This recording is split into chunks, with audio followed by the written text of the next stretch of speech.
Welcome to Energy Unplugged, your go-to podcast for the global energy transition. I'm Oliver Kerr, Aurora's Managing Director for North America. It's an interesting time in US power markets right now, to say the least. Almost exactly 3 years since the Inflation Reduction Act helped spur record-breaking investment in clean tech, now another piece of legislation, also passed via the reconciliation process, President Trump's One Big Beautiful Bill, is changing the landscape for clean tech investment yet again. And today we're going to be talking through the politics of that changing landscape. And I think really one of the things that I find unfortunate about the polarized political climate that we live in here in the US today is that support for clean energy, which I think has long been a bipartisan issue, is increasingly seen as a uniquely liberal position. But as anyone who's been in the industry for even a little while will know, that's certainly far from the case.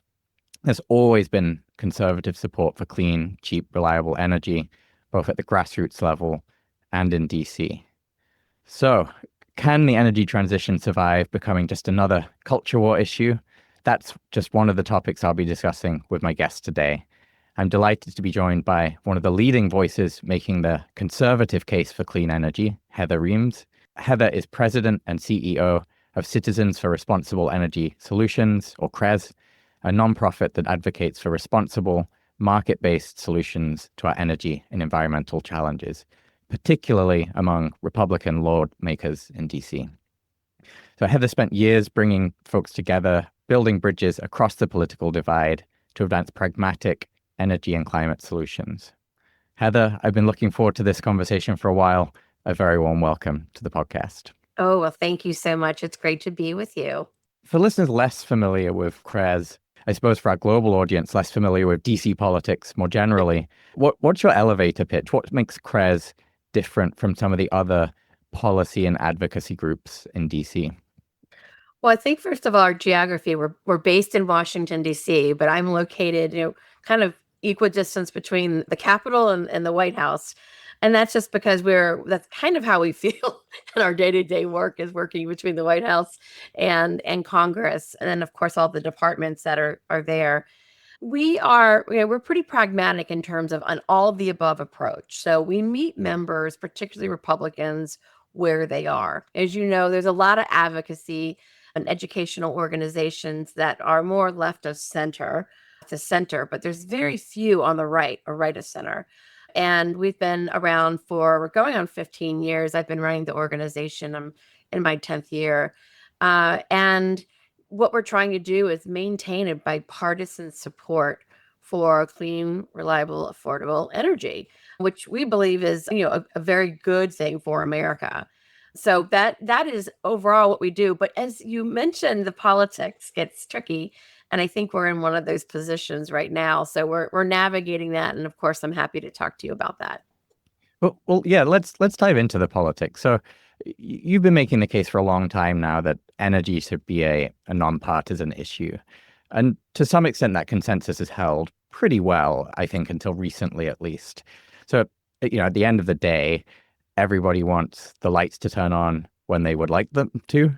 They want affordable bills. And in general, environmental stewardship has been a nonpartisan issue, and in some ways a deeply conservative concern. So in the current climate, that consensus seems to be breaking down somewhat. So, you've been in the thick of DC politics for years. What's the current state of conservative or Republican feeling on renewable energy?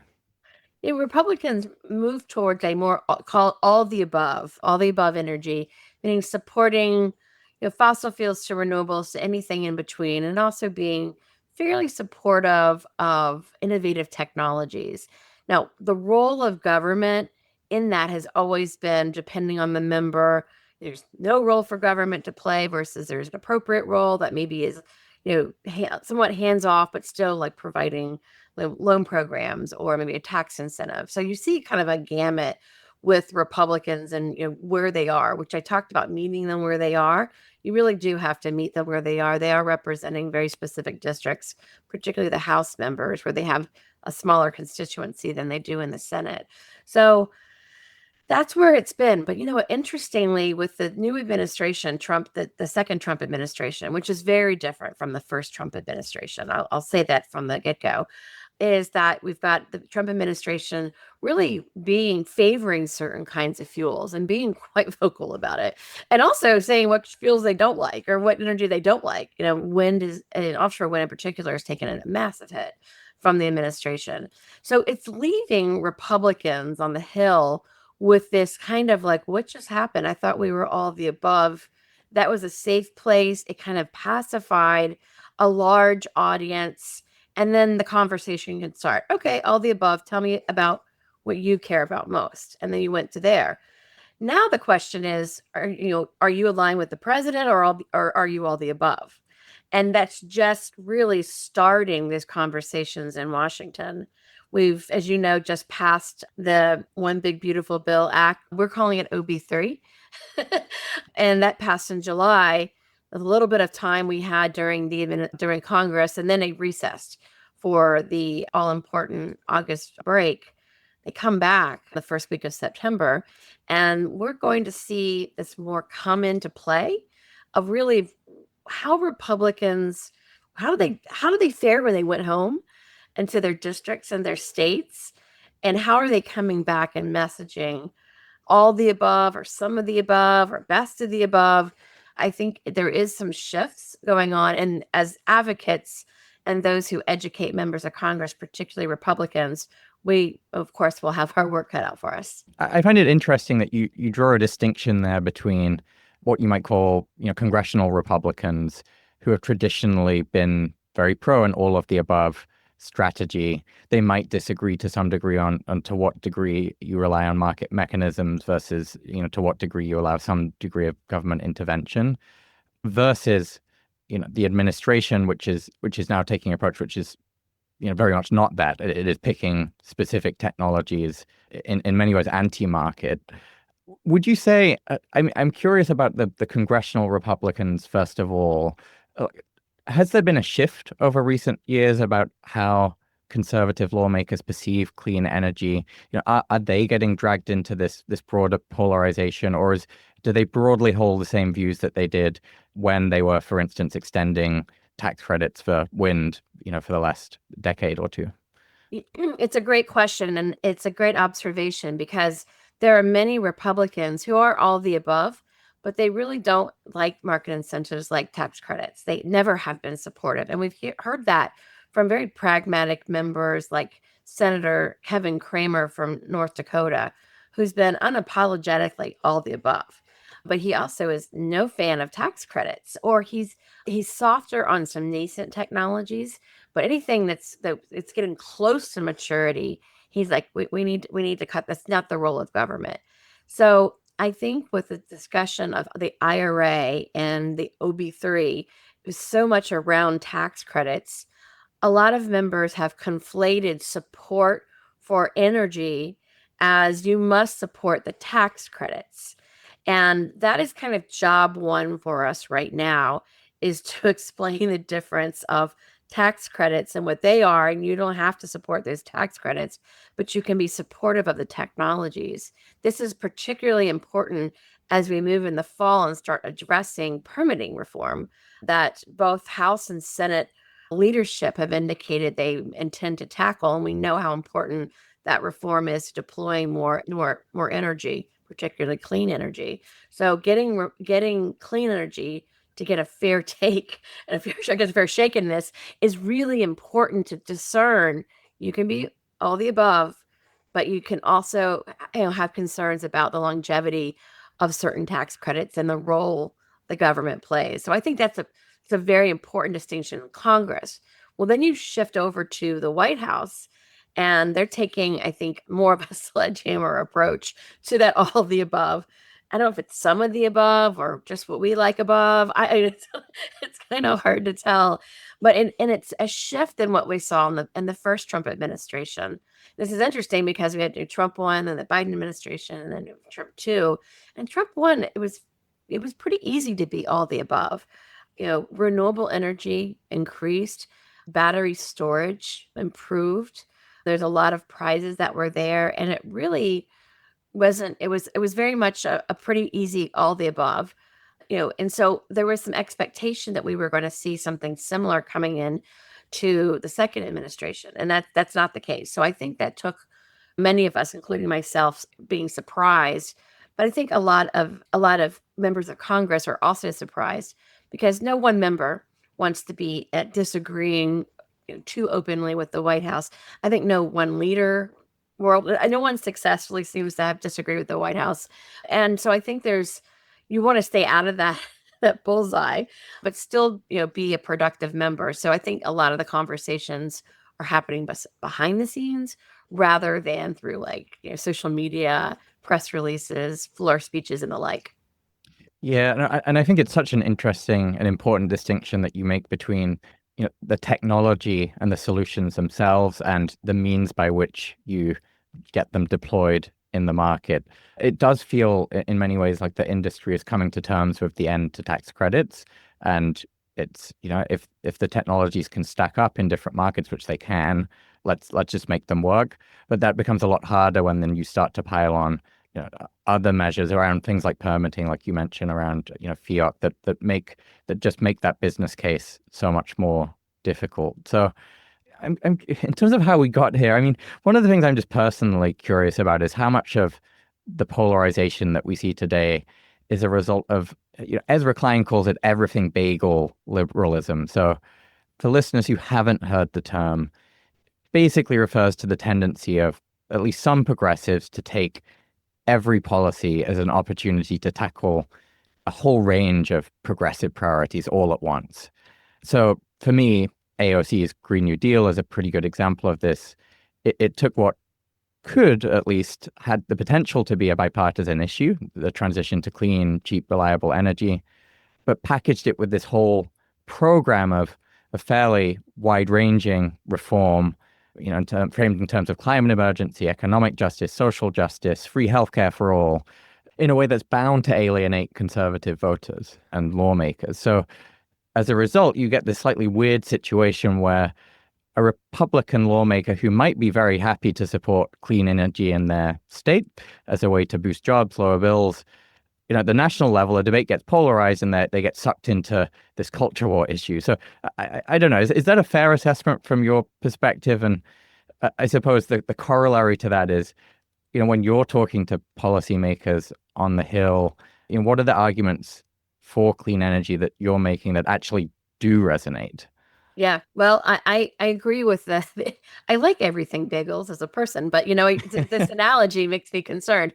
Yeah, and that's happened a lot. I mean, actually, one of the best things that happened with the release of the Green New Deal is it actually Republicans were able to say, "Wait, I'm okay with energy or renewable energy. I'm not okay with that."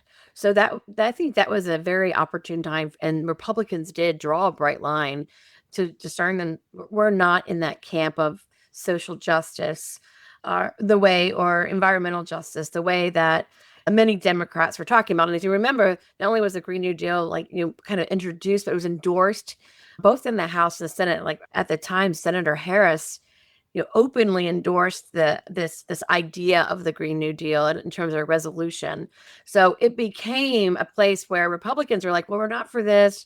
We might like this. And then it was, you know what? Hell no, we don't like this. Right. We really, but what happened is crystallized what Republicans were for. And I really felt like an all the above really birthed in that place to say, like, we're for the economic parts. We're for the stewardship and conservation parts, the jobs, the national defense, these pieces that Republicans naturally lean towards. Some of this other stuff, we're going to leave on the cutting room floor, right? And if others want to deal with that, go right ahead. But mainstream America, is from a Republican standpoint, we're like, they're going to be with us when it comes to the economy and jobs and keeping energy prices affordable. And I think that's where Republicans really do sit at the end of the day.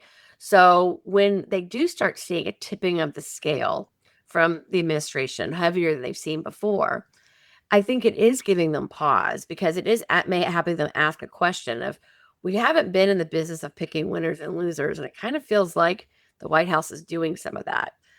how do I feel as a principled Republican when I've been talking about the other side of the aisle, picking winners and losers for the sake of whatever their priorities are that often deal with social and environmental justice. So I think we're in this very interesting crossroads where I think Republicans need to kind of raise their hand and say, wait a minute, I I support wind energy in my state, and we're seeing that, like with Senator Grassley putting a hold on Treasury nominations. And Senator Grassley isn't known to be a radical by any stretch of the imagination, and he's one of those senior members of the Senate. But it's saying like wind's really important to Iowa, and it's really important for manufacturing. I'm going to have to say I've got a problem and I want to discuss this. So I expect to see more of that. And so in the Senate, using procedural moves is a way to get your concerns heard.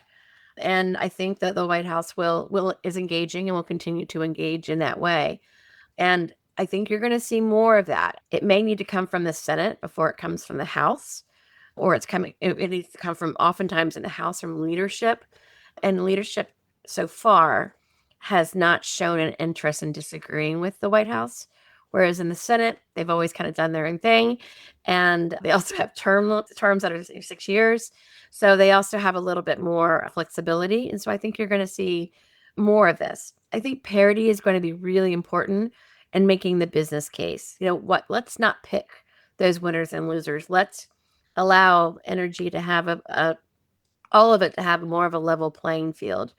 And I think the arguments of business certainty have also really resonated with a lot of Republicans.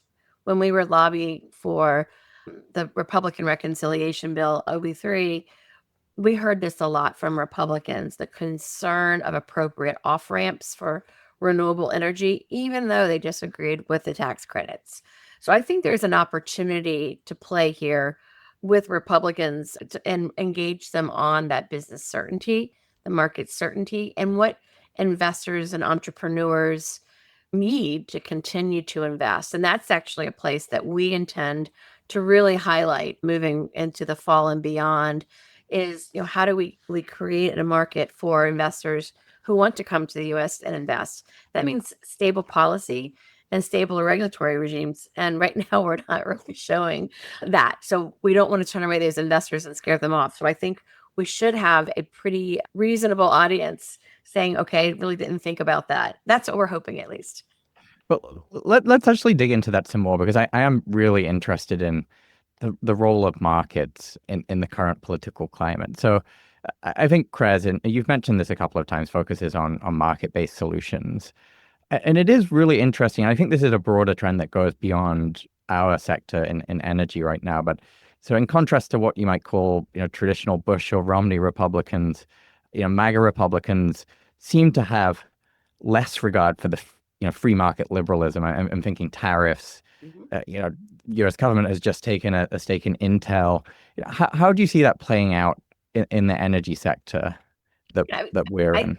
I mean, the Intel news was just recently put out there. Tariffs have been a sticking point for a lot of Republicans who haven't seen raising taxes or viewed raising taxes as something that is very Republican to do, but they're recognizing that there are a lot of trade deficits. So I think there's education that's happening in the Republican Party about the benefit or value of tariffs, but I don't think the party as a whole has said, tariffs are part of our platform. I think, taking the stock in Intel has been another flag for a lot of Republicans. This is not something that we have that is a role for government. So I think we're really in this interesting struggle politically. As a party, who are we? There is certainly the MAGA wing of the party and the other wings of the party, and some people are never Trumpers. That is all, I think, becoming. It quieted down certainly during the Biden administration, but I think it is certainly coming back up. When you, as many people probably know, when you have a second term like this, there's a tremendous amount of power the president has. He has increasing power because he had an ability to reorganize over a period of time and then come back and you do it the way he wants to do it. So this is very orchestrated, very planned, and I think it's just taking a lot of people by surprise. I think I don't know that they'll be right down the middle, it's going to be supportive or not. But I do think that there will be some pieces where Republicans are going to be okay with certain tariffs or foreign entities of concern, fiat. And there's always been concern of an over reliance on China from Republicans. So addressing some of these supply chain issues with tariffs or other measures that the executive branch can implement, I think are welcome by some Republicans, but it could go too far. And I think we have not calibrated that balance yet. Yeah, and it is such an interesting trade-off, and this applies not just to the current administration, but laws to protect local, in the Biden era industrial policy. But there is a trade-off between protecting U.S. manufacturing and jobs, but also keeping energy affordable for consumers. I mean, are we getting it right? How are people thinking about that in Congress? I mean, this is what's such, like, I keep saying it's an interesting time, but boy, is it, because we've just had, one law passed 3 years ago with the IRA, and then OB3 passing that made significant changes. These are massive pendulum swings from one to the other, and this is something that we're trying to work against and trying to create more stability in the market. So the reconciliation process is not a bipartisan process. It's a very partisan process. Both entities use it. So then when this happens and this polarization that we have, it, many of us are looking for, where do we find the stability?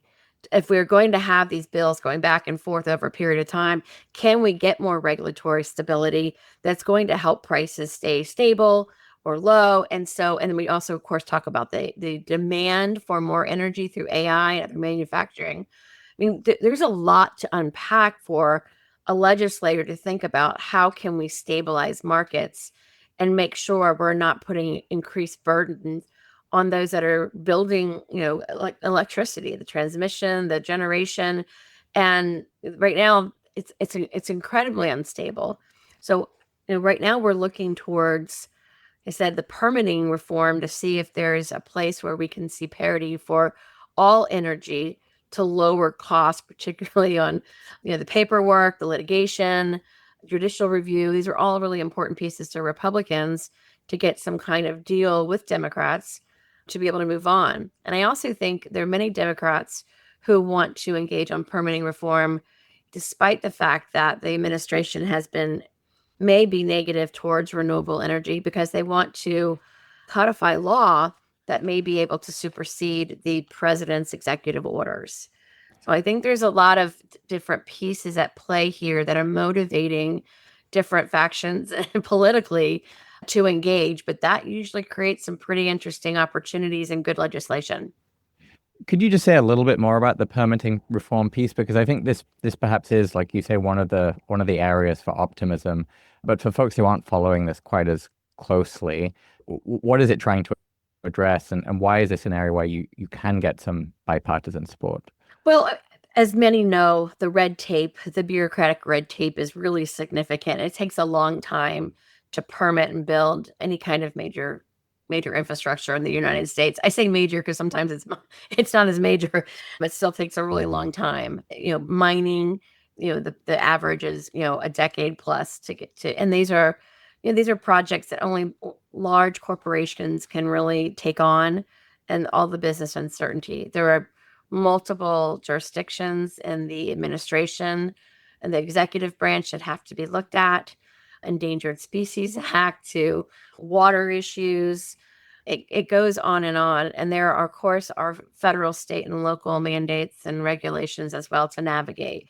So it is a bureaucratic mess for any organization to try to build.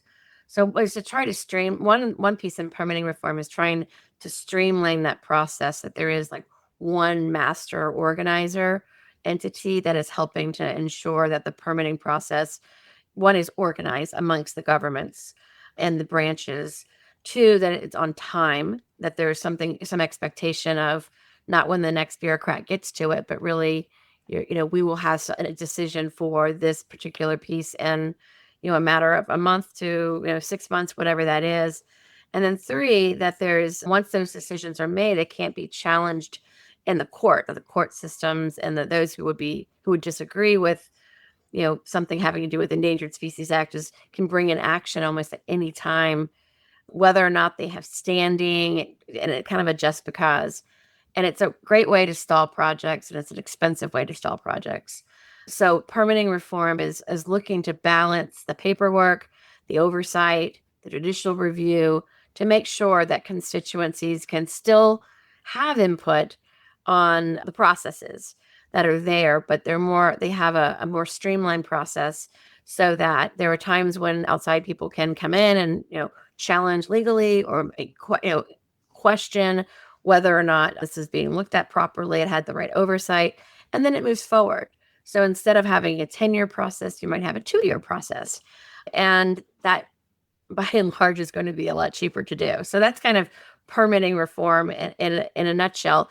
Republicans very much want to see a judicial review reform, and that's a hotbed issue between the right and the left. The Democrats have been opposing a lot of these pieces, contending that the environmental quality will degrade without these processes. So this balance is really going to be important to identify moving forward. And this is what they disagreed on last year at the end of the last Congress, and couldn't get to a decision.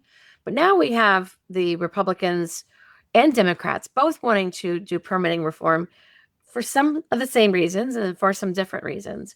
But one thing that putting something in law will do is codify it so that it's not in an executive order, it's in permanent law, and that would supersede any executive order coming from the White House. So if you're wanting to do something on offshore wind, for instance, and you're concerned about offshore wind being, the projects being shut down in the Northeast, and you're a Northeastern senator, you may want to negotiate this piece to get your vote. And in the Senate, it requires 60 votes, and there are only 56 Republicans. So that means they need at least 4 Democrats to add on, and all of the Republicans to vote the same way. So that means the deal needs to be made. And permitting reform also cannot go through the reconciliation process. It cannot pass the parliamentarian. There's been both sides have tried to do that, and they've been thrown out. So this is very much going to be a bipartisan process. Even if it's partisan in the House, it will need to be bipartisan in the Senate. So this is an opportunity, I think, for the industry to work with both Republicans and Democrats. And I say industry as the energy industry, to work with Republicans and Democrats to have some parity and some balance, and to create some more certainty so that America can build. Next time somebody asks me about permitting reform, I will be sending them your way, because that's the best 2-minute summary that I've heard of the topic, specifically the politics around it. I'm sure it's fascinating to see. And what's so interesting, Oliver, is that this is a place where you have last year, it's almost like a deadlock where we couldn't get past particular areas. And if one gave, the other felt like they lost. It was almost a zero-sum game. I don't think we're in the same position this time around. I think because of the politics with the Trump administration, and particularly in the hostility towards wind energy and solar to some extent, I think there's an opportunity to make a deal between Republicans and Democrats that can be a little bit more measured. I also think there are a lot of Republicans who are not comfortable with, who are not going to say it necessarily publicly, but are not comfortable with the tipping of picking one energy over the other, and see permitting reform as a recalibration of balance. And of course, we're going to be working with those members. I'm sure anyone who's tried to build solar in California has been nodding along over the last few minutes as well. But just before we wrap up on this issue of the role of markets and the conservative take on markets in the current climate, I live in Texas, which has always been a bastion of free markets in many ways. Texas now rivals California for deployment of wind and solar. Not because Texas has said we want to get to 100% wind and solar, and we're going to force you to do it, but because the economics are good.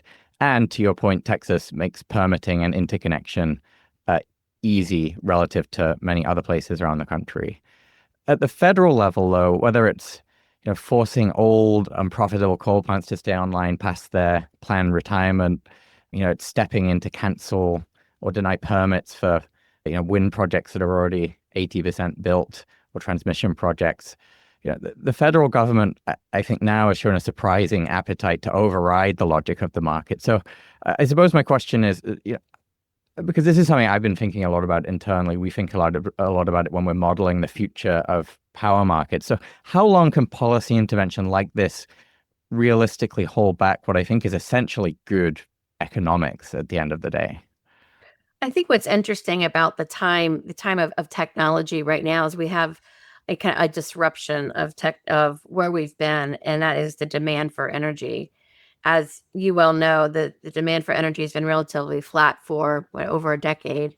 And now we're seeing this incredible demand due to AI and advanced manufacturing. And that disruption is going to have to break up business as usual. And I think that piece that, I mean, we're all talking about the reality of AI, but when we can't get to something because of power, or we are keeping coal plants on longer, energy is getting more expensive because the demand is there, something's got to give. We're already seeing, I think, some interesting changes of the delay in closure or reopening of nuclear power plants. And then we see a lot of the majors that like Amazon, Microsoft, and Google and others, making a demand or making investments in those themselves. I think that's a sign of the times that government is going to have to, both state and federal government, is going to have to rethink how they're deploying energy, what they're allowing to do. And I think permitting is an essential part of that. I think everyone agrees the system is generally broken and there's a lot to improve there. But you getting out, if you think this conversation has been about the partisanship that is happening, the polarization, there's no better time to come together and solve a problem than around energy that we talked about was traditionally not such a polarizing issue. This is a not a red or blue issue. It's a red, white, and blue issue for all of us. And if we're going to grow as a country and compete globally and have a high quality of life and living, we're going to have to figure out this energy piece. So I think there could be some tough lessons along the way. But I think if you're getting most pragmatic members and educating them about what's coming and how to solve them, keeping it focused on the economics, less on the social justice, I think most members, Republican and Democrat, can come together. It's not to say there isn't a place for social justice for those who are passionate about it. I just think it's too important that we can maybe take part of the win, rather than all of the win if that is an important part to you. And I think that we're just at a critical time right now to make some decisions about where we're going to be going as a country.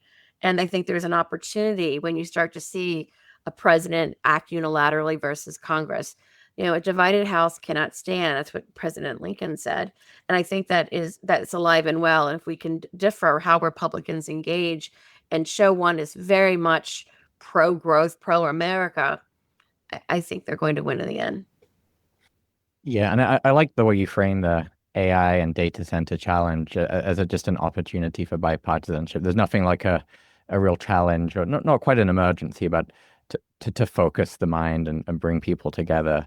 I mean, look, it's a clear priority to remain competitive in the race for artificial intelligence in the US. So from your current vantage point, how well prepared do you think the US power sector is to accommodate that potential load growth? I mean, you were hearing different parts of the energy sector, whether it's the grid operators versus the regulatory folks versus those who are the inventors, that we're getting there, but the kinks are certainly the roadblocks in government and really streamlining that. I mean, this is so common with technology. I mean, remember in the 90s and talking about the internet and how that was going to change the way things, or how we operated. Of course it has, but how is policy going to keep up with that? Autonomous vehicles, the Department of Transportation is having a heck of a time, right? How do we manage these new technologies there? So we, as a government, we always have like this tension between the regulating and the innovation, right? And I think that's no different. What we have to understand right now is that we're talking about energy policy. This isn't like, when you're building something like that, an infrastructure, transmission lines, this isn't like you go down to Home Depot and like buy what you need and set it up, right? I mean, it takes massive investments and massive planning. And you think about a project that can go on for 10, 15, 20 years. I don't know that government is set up to think about that long-term planning. And if you go back to that .com analogy, that was like 3, 5, 7 year investments and turnover. And a lot of lawmakers were around during that time, and they're kind of putting that same innovative hat on and thinking, okay, 5, 7 years. Well, no, we're talking much longer timelines for that. If you're a 20-year project, you can potentially go through a couple of presidencies, right? And a lot of regulatory changes, what many are probably experiencing right now. And I think we need to be thinking about that. Lawmakers need to be thinking about what that kind of investment and the kind of stability that they're going to need to be able to grow and help us grow our country. And I don't think we're there yet. And it's, I think, a very important piece moving forward for advocates, including my organization, to be part of that educational program to understand what it takes to build in the country and where are the barriers. And presumably also just setting up the right market mechanisms and frameworks, and then letting the market decide what the right outcome is. I think you're totally right that it is. Power markets are so complex. These are long investment cycles that as soon as you start to get, government thinking about stepping back into own or operate power plants, or tell them where to build or when to stay open and how long, that, it's a slippery slope. Then it becomes very hard to extract yourself. Just on this briefly, I mean, it's hard to argue that gas is going to play a big role in powering the AI boom. But when it comes to the next 5 years, at least the short term, there is actually very little gas actively under construction that can come online quickly, compared to a huge amount of shovel-ready solar storage, some wind. So, I mean, do you share the concerns of some in the industry, like the current state of play on the policy front, removal of tax credits, more scrutiny over permitting, that they're going to make it difficult for us to meet demand? And I think you described it quite nicely as, something's got to give. What is that something? I was just going to say that again. Something has got to give. I mean, I think that was an argument that we brought up as one of our key points when we were lobbying for maintaining some of the tax credits for wind and solar. Like, what is available right now? What needs to be deployed and quickly is what you have available. Wind and solar is here. So think about that as you're thinking about the terms of the tax credits and the build. I don't want to say it was not well received, but I feel like it was enough to say, okay, well, we'll cross that bridge when we get there. And how many times are you told, to exercise and eat right? And you kind of do and you kind of don't. And then, you learn maybe as you get older that, well, you should have eaten right. You should have exercised more, right? It's kind of that same idea. It's kind of a tough lesson to learn once we are faced with it. And then it becomes more of a crisis. And then, oh my gosh, we have to solve it. And we, as a government, we start throwing lots of money at it. And I wonder if that's what we're walking into as a pretty hard way of learning. And does that mean blackouts? And no one really responds well to the extremes. We're all gonna be in the dark, and we're not going to be have healthy lives and outcomes. I don't think anyone's really going to respond to that. But I do think if you had a couple of brownouts, blackouts, and prices started really increasing, I think it's going to come back pretty fast to members. And even we're going to get indications of that, even with members being back in their districts and their states over August recess. What are they hearing from their constituents? Because Democrats are doing a good job of bringing up the increased costs of energy already, whether it is the result of the most recent reconciliation package. But I think it's going to turn into a pretty big political issue as we get into 2026. So, and voters vote with their wallets. So if there's ability to demonstrate that, I think Republicans are going to have to discuss and put forward policies to improve prices for energy. This is where gas could come in. This is where newer technologies could come in. This is where nuclear energy could play a role. But people want to plan, but they also want action and want to see those numbers come down when it comes to their budgets. But I think it's going to have to there's going to have to be a rub before I think there's real action. That's my forecast. That's and it's interesting. one of the tricky things is which way does that go? I think sometimes when you get blackouts, brownouts, policy reactions can be fairly knee-jerk. And, we've certainly seen that here in Texas. I think we've seen it in pretty much all markets I've seen around the world. Whenever there's a blackout, policy can get a bit funky for a while. And I do worry a bit in today's polarized climate that, it is not like, okay, we need an all of the above solution. It's renewables are to blame or something else is to blame. And actually that's a fairly reductive take on how power markets work and what's happening, or renewables are responsible for bills going up, which I think is part of what I'm seeing more commentary on now, which I think is somewhat, it's much more nuanced than that. But maybe just to come back to, looking to the future, CRES, you focus on, what you call responsible energy solutions. I think you've mentioned some of these already, but what does that mean at the end of the day? What areas are you really focusing on going forward? Well, I think when we recognize that when we're working with members of Congress, that there are areas where the sun shines, the wind blows, the water falls, and whatnot. So there isn't any particular kind of energy that should be prioritized one over the other, because there are constituencies and stakeholders all over the country. But what we should be prioritizing is being, affordable, reliable and clean. Lowering emissions is a high priority for us. And then there's no reason we can't do that. And what we produce here in the United States is clean, and it's getting cleaner. And those technologies should be created and exported all over the world so that other countries, particularly emerging markets, have access to those. So we see that, that the climate change and pollution is not a US issue, it's a global issue. And how US policymaking can engage and be part of a solution. Not saying the US is the problem, but how can the US be a solution? So pretty pragmatic about how we're thinking about things. We're meeting members where they are. We're driving consensus, bipartisan consensus. And, a lot of that has been, most of the work to date has been engaging Republicans, talking to them. All of us who work at CRES were Republicans.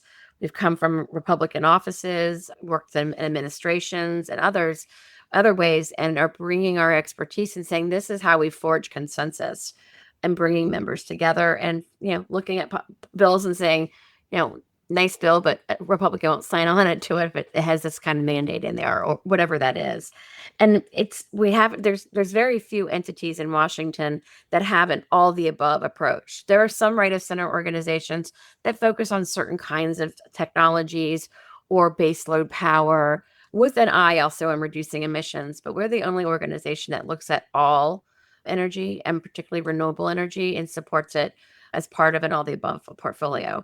So that's when we say responsible, we're thinking all the above, we're thinking affordable, reliable, and clean. And then with a mission of trying to drive through innovation to drive down emissions and costs so that our economy grows and our environment is strong. I think that's a good place to start wrapping up. Look, Heather, I mean, I'm so struck in this conversation by what value you do, but also how exhausting it must be. So I'm curious how optimistic you are. If we look back 5 years from now, things have gone well, power generation's keeping pace with demand for AI. We still have competitive markets where clean tech is competing, creating jobs, keeping energy affordable. What will have happened to get us there? And can you see that? Is that a realistic future from your perspective? Well, ultimately, I think, government should be responsive to voters, to markets, to the private sector, and what's possible. So even though I talked about maybe a rocky road in terms of the learning process, I think where we end up is something very common sense, very pragmatic, but it's not for it because it's just going to happen by itself. I think there's a lot of education that needs to go into the process right now about what it takes to meet the demands of the technology of tomorrow. I mean, I don't know about you, Oliver, but I think AI is incredible, and I'm just learning I'm just figuring it out right now. And the applications are really endless. The more I learn, the more I'm just struck by what's possible. So we really don't know where technology can take us and what we're going to need in terms of resources to get us there. But one thing the government should be doing is helping pave the way so it's easier that we get, from point A to point B. I think people want the technologies, and I think it's going to improve people's lives. And if that's the case, then I think the government has a role in making sure that we achieve that. So, like I said, maybe a rocky road to get there, but we've seen this time and again with technologies that are disruptive, the government having to respond, being a little bit slow, and then eventually they get there. So history dictates we'll get there. That's where I sit too. That's a really nice positive note to end on. So finally, just as we wrap up, what's one thing you've been reading or listening to lately that you'd recommend to our audience?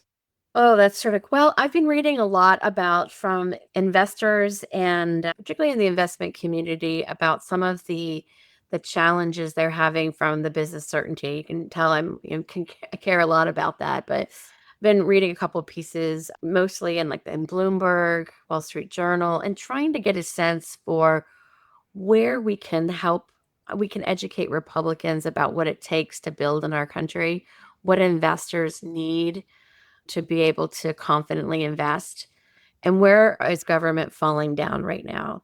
So I'm very interested in business publications and others that are looking at clean tech and that have a more pragmatic, solutions oriented kinds of comments rather than it's all falling apart, because some people do feel that way too. And I'm trying to navigate and put these pieces together so we can create an advocacy platform going into the rest of this year into next year to really be pro-business, pro-growth, pro all the above energy. So I'm reading all kinds of stuff through the summer, but it's not like that fun reading. It's kind of reading with a mission. Heather, it's been an absolute pleasure talking with you. Thank you for all of the work you're doing. We'd love to have you back on in a little while to see how all of this is going. Well, thank you for having me and allowing me to share some thoughts. We are a resource at CRES to you and your audience, and look forward to working with you. Thanks again, and goodbye. That was Oliver Kerr, Aurora's Managing Director for North America, talking to Heather Reams, President and CEO of Citizens for Responsible Energy Solutions, or CRES. Thanks for listening to Energy Unplugged. Do keep an eye on our podcast feed for more in-depth conversations with senior members of the energy industry. The best way to do this is to follow the podcast via whatever platform you use.